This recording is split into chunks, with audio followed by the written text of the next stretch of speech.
This is CTV News with Nafisa Kareem. Deterred, and we're going to continue feeding our neighborhood. Heart is in the absolute right place. We just need to make sure for the overall community the food is going to be safe. Tonight, a community-free food pantry makes plans to move and keep going, following complaints and safety concerns. It's literally a party on bikes with a bunch of women, and create space and take up space for women in a very male-dominated industry. Breaking through on the trails, the push to get more women involved in mountain biking. Plus, Adam meets a man who's memorized more than 600 birthdays and cycled almost 500,000 kilometers. Later on the Sawatsky Sign-Off. Good evening, and thank you for joining us. Water is said to be our #1 natural resource, but with a warming climate and a rising population on Vancouver Island, managing our reserves is a delicate balance.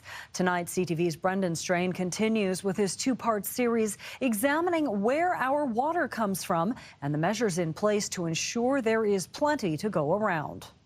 The CVRD, we actually have 5 different water systems that we manage. Each one fed by a different water source, the largest being Comox Lake. 3 of those 5 are highly dependent on snowpack levels in the alpine of the Comox Valley, which is currently sitting at extremely low levels. The May 1st numbers coming in at 27% of normal. We are definitely concerned. On May 1st, the Comox Valley Regional District, much like other communities on Vancouver Island, implemented its Stage 1 water restrictions. In a normal year, the district will go to Stage 2 on July 1st. This year seems likely that we'll end up accelerating that timeline a bit. Unless the Comox Valley experiences a wet January, it expects to go into Stage 3 by the end of the summer, and potentially even Stage 4. The CVRD says that has never been implemented before, outside of an infrastructure malfunction, such as a water main break. The Stage 4 restriction is pretty impactful. It restricts all but non-essential use of water, both outdoors and indoors. In the district of North Cowichan, it's much of the same. So we have 3 communities,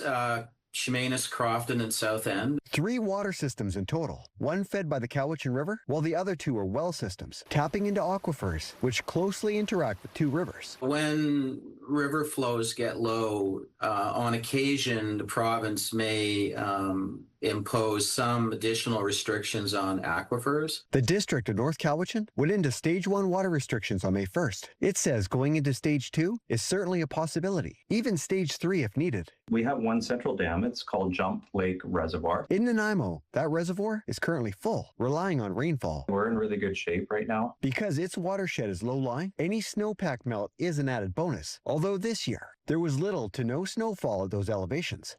Nanaimo is hoping for a wet June in order to maintain its current water levels. Currently, Level 2 restrictions are in place out of an abundance of caution. Half the amount of water that we actually impound in our watershed behind our dams is for fisheries purposes. It's not just the island's human population that depends so heavily on our #1 precious natural resource. It's salmon during spawning season. People are seeing water conservation like they saw recycling 20 years ago. The city of Nanaimo says people are taking water conservation seriously, and that is backed by data. We are using the same amount of water we did 30 years ago, yet we have a population of 50,000 more. So that's a really good trend. A trend regional water managers up and down Vancouver Island hope will continue into the future as a potential dry and concerning summer looms above every water source on the island. Brendan Strain, CTV News, Victoria.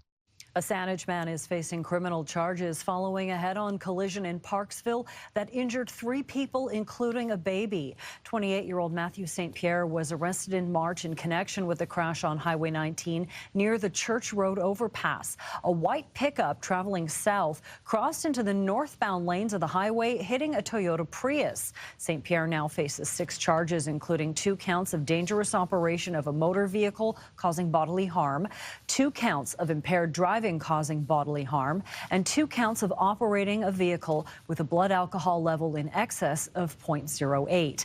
The driver of the Prius and her baby suffered non-life-threatening injuries at the time. St. Pierre has been released from custody pending his next court appearance in Nanaimo.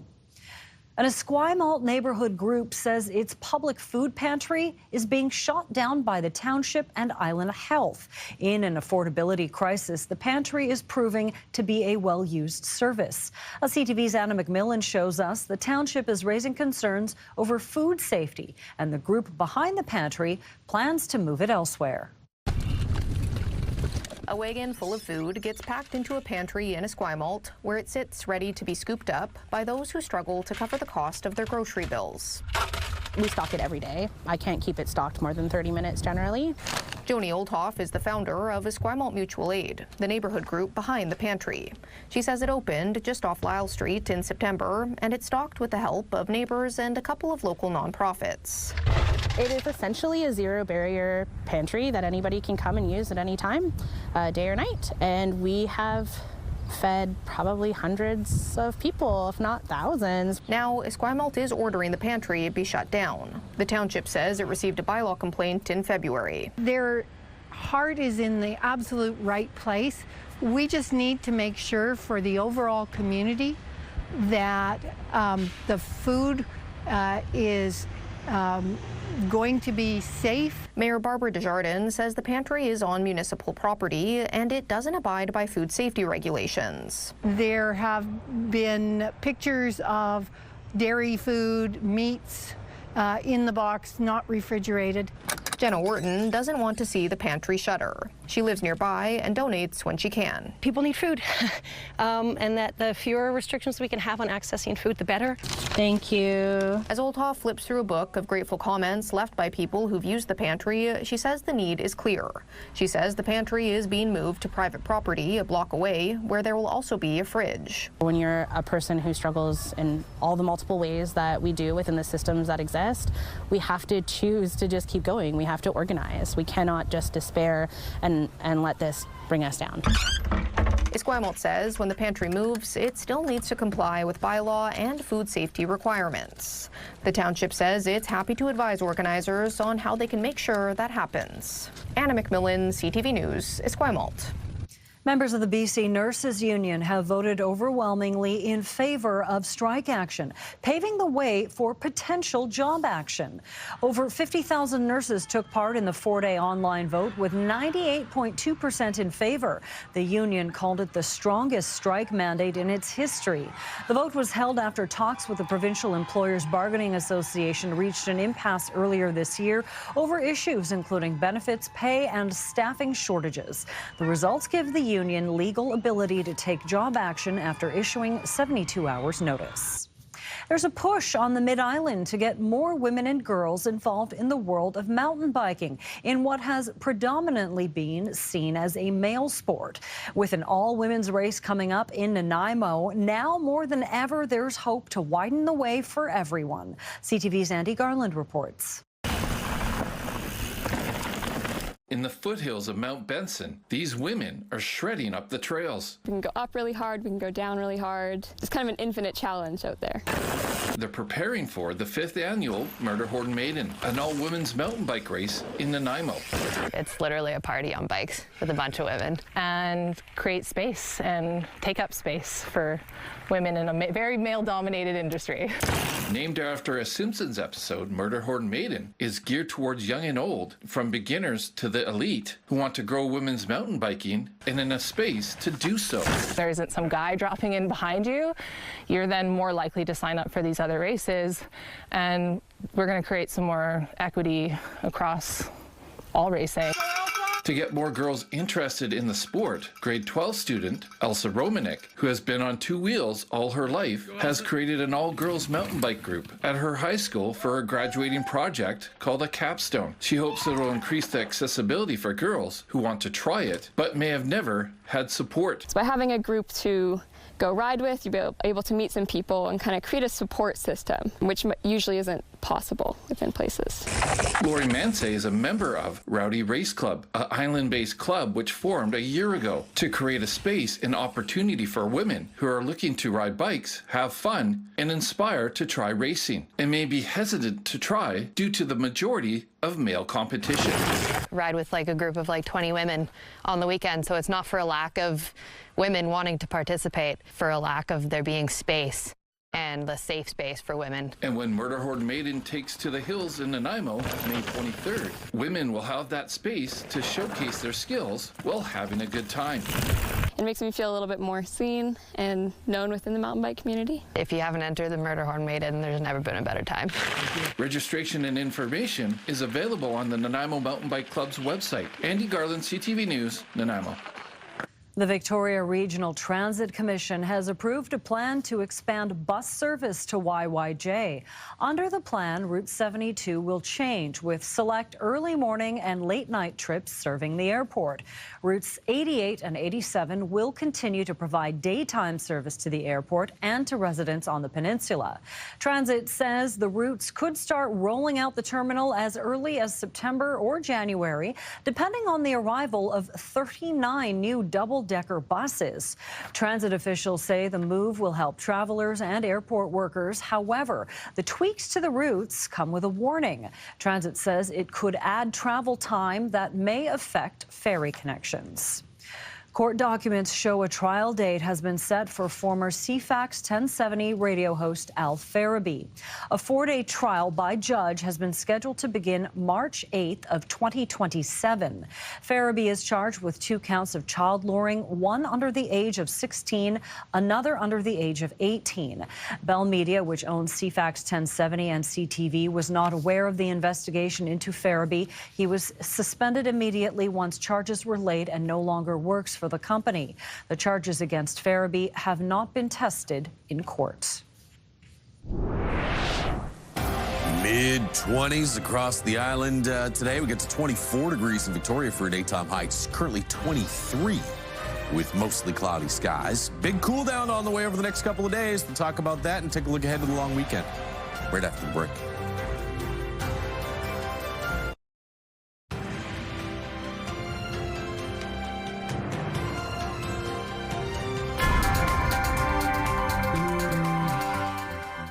Well, Josh is back and there's change in the air. Yeah, listen, don't blame the messenger, okay? Temperatures going to drop about 10 degrees for daytime highs towards the end of the week. We get to 24 for a high today, still at 24 at the airport, 23 at the harbor, 26 in Nanaimo, and 24 in Port Alberni. Wind pretty light. I think the wind gets a little stronger here over the course of the next 24 to 36 hours. A breezy day on the way for tomorrow. There's that warm southerly flow. You can see there are some pockets of showers and rain embedded within that, but I think most of the steadier rain is going to slide by well to the east of the Victoria area through this evening and overnight tonight. So just mostly cloudy skies. Chance of some scattered showers early in the day, and then some clearing into the afternoon hours tomorrow. Watch the next big system getting set to push in, though, through the course of the day Thursday. That'll bring some heavier, steadier rain to parts of the island, especially the west coast and in the north. 13 degrees for the North Island tomorrow. Cloudy skies and a chance of some late day showers. Most of the steadier rain, though, is going to be later in the day Thursday and through the day Friday. And look at those daytime highs, 13 tomorrow, but closer to 10 as we start the long weekend. Daytime highs will be around 12 or 13 for Saturday, Sunday, and Monday. 19 for inland areas tomorrow. Gusts to about 40 kilometers per hour and partly cloudy skies. A little cloudier in the morning, a little sunnier in the afternoon. Chance of some showers, still breezy on Thursday, and 12 with some rain on Friday. That could be some heavier, steadier rain. Looks like it starts to dry up, though, by Sunday, Monday. Out on the west coast, gusts to about 50 kilometers per hour in the Comox area, in the Tofino area, rather. 14 degrees for a daytime high, 12. And a chance of showers Thursday, especially later in the day. Steadier, heavier rain, and 11 degrees on Friday. There's the Comox forecast. 17 tomorrow, so slightly above average tomorrow. Slight chance of a scattered shower later in the day. Better chance for some showers Thursday night into Friday, and I think even Saturday off and on we could see some scattered showers. Breezy in Nanaimo for the next 2 days, gusts to about 40 or 50 kilometers per hour. One more warm one tomorrow at 18, and then 15 Thursday, and just 12 with some showers or some periods of rain on Friday. It does look like there as well we'll see some drier conditions by Sunday, Monday. In Victoria, just that slight chance of a scattered shower tomorrow morning. Windy, gusts to about 50 or 60 kilometers per hour. Over to the water, you can see gusts to about 80, mix of sun and cloud. It'll be cloudier in the morning, sunnier in the afternoon. 16 on Thursday. Friday, a little breezy, gusts to about 40 or 50 kilometers per hour. There's a chance of some scattered showers there Thursday or Friday, but it doesn't look like anything too heavy. And then Saturday, Sunday, Monday, partly cloudy skies and temperatures just slightly cooler than average, somewhere in the 15 or 16 degree range for daytime highs. Defisa. All right, not too bad there when we get through that next breezy bit. Thanks, Josh. Well, CFAX 1070 has a new website making it easier to listen to the news and conversations on your computer and phone. The website launched today puts audio and podcasts front and center, highlighting all the best moments and interviews from Ryan and Lisa, Adam Sterling, and Josh and Jade as they dive deep into what matters the most to Islanders. The website allows you to subscribe to their slate of podcasts on iHeartRadio or wherever you get your podcasts. Well, listen up, coffee lovers. There's a U.S. chain coming back to Canada that hopes to take more than a Timbit-sized chunk out of Canadian coffee staple Tim Hortons. CTV's Adrian Gabriel checks out the comeback and whether Canadians will ditch their double-double to Dunkin' Donut. An iconic American brand has its sights set on taking a bite out of Canada's lucrative market for everything donuts and coffee. The response we're getting today, I think we're going to probably be able to open one Dunkin' every week. That's about 52 Dunkin' Donuts popping up across Canada per year beginning in 2027. Canadian food restaurant operator Foodtastic, that also runs other popular chains across the country, says it signed a master franchising agreement with Dunkin's American owner Inspire Brands to bring hundreds of locations north of the border. The last Dunkin' in Canada previously closed up shop in 2018 after Quebec franchisees successfully sued the company for not sufficiently promoting the brand. They're going to slowly sort of nurture the brand in Canada and try to find a unique sort of flavor, unique menu for Canadians. Just how that will land on the palate of coffee-craving Canadians has sparked heated donut shop debate. Well, when I'm in the States, I enjoy the Dunkin' Donuts. Dirty secret. Yeah, but I mean, I can't say no to Tim's. Whatever tastes better, you're in. Yes. We would definitely try out the donuts. Foodtastic, who now holds Dunkin's rights in Canada, is Canadian, and they're pouring cold water over any anti-American impulses. We're based in Montreal and Toronto. We pay taxes here. The franchisees are all going to be Canadians. It'll be interesting to see if Canadians pick up on Dunkin' and what happens to Tim's results as a result of this move. CTV News reached out to Tim Hortons' parent company, asking if they plan to poke a hole in Dunkin' Donuts' lofty cross-country plans. They've yet to respond to our email.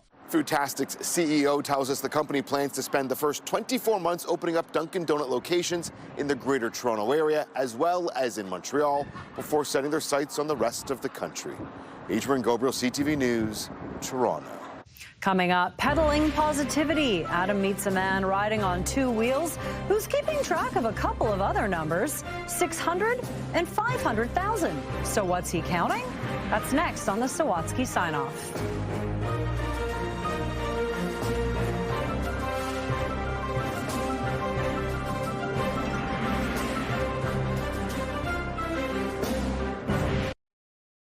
When you see it happen, send it to CTV News.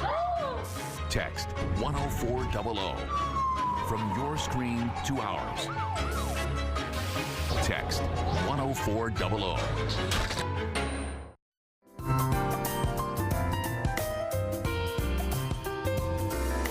Finally, Adam meets a man with a remarkable memory who never forgets to be a significant cyclist on this Encore Sawatsky Sign-Off. When O'Neill Heppel looks back at a photo of himself as a boy with one of his first bikes that my parents bought me at Wolco, he never forgets the feeling of riding it for the first time after enduring a long Ontario winter. When it was April the 1st, it was just so exciting. He also always remembers the day this picture was taken. That was June the 3rd. You see, O'Neill has a remarkable memory for all dates. I don't really want to remember bad stuff. So he chooses to only recall the best. Other people's birthdays. the most popular day is March 25th. I met 17 people on that day. He meets most people on his bike and has memorized more than 600 of their birthdays and counting. When I see someone, I don't remember their name, I remember their date of birth. And they remember that O'Neill rides his bike, which is not an e-bike, everywhere, every day, no matter the weather. People look at me and says, hey, you're crazy, but again, it's a good crazy. Because O'Neill also remembers how many kilometers he's cycled. 431,000 kilometers. Half a million? Yeah, almost half a million. I've been keeping track since January 1st, 1997. He records every ride in this notebook, including a recent trip to a faraway town, totaling 300 kilometers, which he did in 17 hours over one day. This time, I had so much energy, I could have just went riding for another 40K. Because cars and buses can feel confining, O'Neill says, but cycling is freeing. It's a stress-free environment when you're riding a bike. Just keep on riding, just makes me stay positive. Which inspires O'Neill to spread that positivity. Whether it's by contacting all those people to wish them happy birthday, which he can do multiple times a day, or encouraging them to get back on their bikes and ride like they're a kid again on the first day of spring. Just go for it. Yeah, just go for it. Yeah. Adam Sawatsky, CTV News, Vancouver. Ride like you're a kid again. That is it for CTV News Vancouver Island. Thank you so much for joining us. Have a great evening.